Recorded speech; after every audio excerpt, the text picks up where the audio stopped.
Graça e paz, meu irmão, gratidão damos a Deus pela oportunidade de mais um dia estarmos aqui para meditar na palavra do Senhor. Hoje, dia 20 de janeiro de 2025, a nossa meditação passará pelo primeiro livro de Crônicas, capítulo 5. A gente vem dizendo e redizendo, sobre a dificuldade de falar sobre o livro de Crônicas, em especial sobre esses novos primeiros capítulos, porque traz uma sequência de nomes intermináveis. Nesse capítulo em especial, a centralidade não está nem nos nomes, que são importantes, em especial o nome da própria tribo, dos líderes da tribo aqui, que é a tribo que vai desenvolver a tribo de Ruben, tribo de Gad e a meia tribo de Manassés. O que nós temos de interessante aqui? Essas são tribos que, durante o avanço para a tomada, ou seja, para a assunção da posse das terras, essas tribos, em algum momento, elas chegaram em uma determinada terra e acharam boa aquela terra. Então, eles resolveram não mais fazer a continuidade do acesso. E isso trouxe até um desagrado, ou seja, não houve a agradabilidade da sua liderança naquela época. Mas Moisés, naquela época, acho que era Moisés, que lá em números 32, então Moisés, a partir do momento que essas três tribos elas se posicionaram, para querer ficar ali aquém do Jordão, então Moisés relembrou aquelas tribos que aquilo já havia acontecido, aquilo era um desencorajamento para que as tribos de Israel tomassem posse das terras prometidas. Mas os líderes das tribos mantiveram ali seu posicionamento e deram a palavra que durante a tomada, durante as conquistas das posses das terras, que eles estariam com todos os irmãos de Israel até que todos estivessem com suas terras estabelecidas. E assim foi feito, ou seja, aí Moisés, ele vamos dizer assim, ele descansou um pouco nisso, ele aceitou. E as tribos assim fizeram. O problema é que ao longo dos tempos eles vão ficando distantes principalmente das práticas espirituais, vamos dizer assim, da comunhão entre os irmãos. E além de ter agora uma barreira física para que quando eles estivessem em sofrimento, para quando eles tivessem dificuldade, principalmente atacados por povos diferentes, os próprios irmãos deles, israelitas, os judeus, eles tivessem dificuldade de darem apoio, darem suporte para aquilo ali. E ao longo do tempo vai acontecendo isso. E o interessante desse processo, que Ruben, que é a principal tribo no sentido de deveria exercer a primogenitura, ele acaba, por exemplo, cometendo um grande pecado contra o seu pai, ou seja, tomando uma atitude através de, vamos dizer assim, de um relacionamento proibitivo da lei. Ele acaba se deitando com a mulher de seu pai. Se lembro-me bem, o nome dela era Quetura.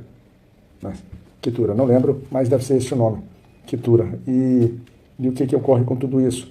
Ocorre que essa atitude impensada, essa atitude profana, essa atitude desrespeitosa em relação ao pai, acaba afastando ele do benefício da primogenitura, que era o momento, que era, vamos dizer assim, o seu direito de receber aquilo que nós poderíamos chamar de porções dobradas, o dobro do que todos receberiam, mas muito mais do que isso. É porque assume assim a liderança, assume a posição de referência diante de todos ali, seus irmãos. Mas isso não acontece nem com eles, nem com Levi, nem com Simeão, cada um por uma razão especial. E isso mostrando pra gente que por vezes, a gente acaba sendo separado das grandes bênçãos da nossa vida, E eu não estou dizendo nem a bênção material, porque quando a gente pega as nossas legislações, legislações do Ocidente, especial do nosso país, é muito difícil, é sempre um pouquinho complicado para que você separe, tire a bênção, tire o direito à herança de um herdeiro. Tem grandes dificuldades quanto a isso. Mas às vezes a gente consegue diminuir o alcance daquilo que ele teria direito, foi como o próprio Senhor estabeleceu aqui para essa tribo. Mas em seguida, essa tribo, junto com as outras tribos, elas, já no tempo do rei Saul, elas são atacadas pelos agarenos, em algumas versões chamadas de agaritas, Porque o que acontece? Muito provavelmente por uma questão de terras, que eles mexiam muito com as terras para a criação de gados, e aí eles tiveram esse ataque. Mas não foram só os agarenos ou os agatitas. Quando você vai lá no versículo 18, mais ou menos, 18 não, 17, não foram só os agarenos, não, deixa eu ver aqui, onde é que está aqui, lá no versículo 19, para ser mais exato, diz assim: e fizeram guerra aos agarenos como a Getu e a Anafis e a Nodab, ou seja, um grupo de pessoas, mas eles, as tribos de Ruben, de Gad e de Manassés,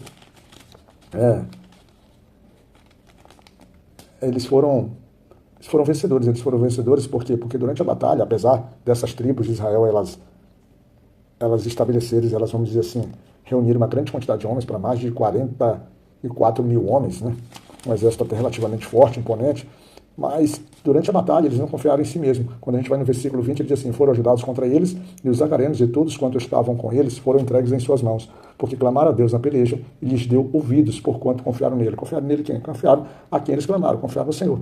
E é sempre muito bom a gente parar e pontuar sobre sobre esse momento de devoção, esse momento de confiança, esse momento de fé, esse momento de retidão, esse momento de buscar socorro. Aqui, aparentemente, quando é estabelecida aqui a questão dos exércitos, quase 45 mil pessoas, parece que o autor está querendo nos traduzir, nos dizer que essas tribos teriam condições de vencer os seus adversários, né? Porque ele não faz nenhuma menção ao exército do adversário também, apesar de ter um conjunto de povos ali misturado. Mas eles não fazem essa menção. Mas ainda assim, mesmo com essa possibilidade, mesmo com essa ideia palpável, né?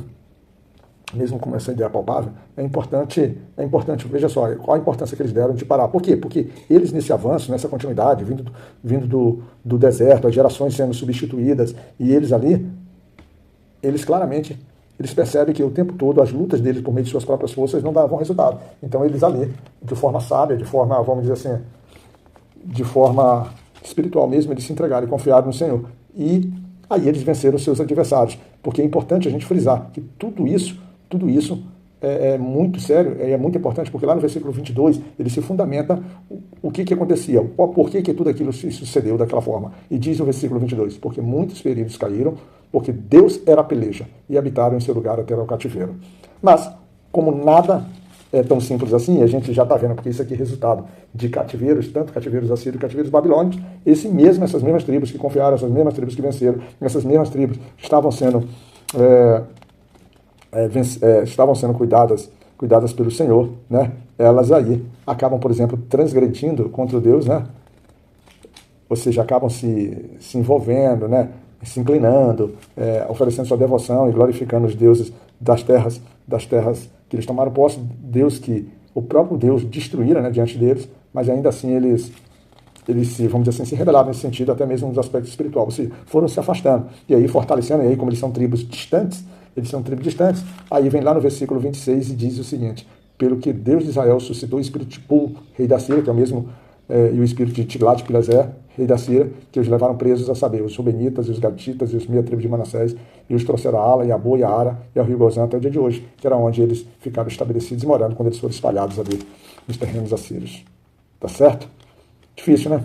Difícil não, são mensagens assim interessantes, porque mostram, talvez daí venham aqueles conceitos de que se você perseverar até o fim, você será salvo, mas veja só, a gente está tratando muito claramente aqui de ações e de momentos que é da nossa, vamos dizer assim, da nossa vivência física aqui. E sempre lembrando que esse é um povo que ele não é ligado pelo aspecto espiritual. Há aspectos espirituais envolvidos aqui, mas eles não têm isso como centro da sua referência e devoção de sua fé. Eles têm sim uma relação de senhorio e de servos. Vamos dizer, eles não se colocam nem na posição de filhos do Senhor, como hoje nós somos como igreja, filhos do Senhor Jesus Cristo, tá bom? Fica na graça de Deus Pai Todo-Poderoso, que o Senhor possa te tomar, te proteger, e que nesta segunda-feira que inicia a semana possa ser abençoada. E que Deus te cuide, meu irmão.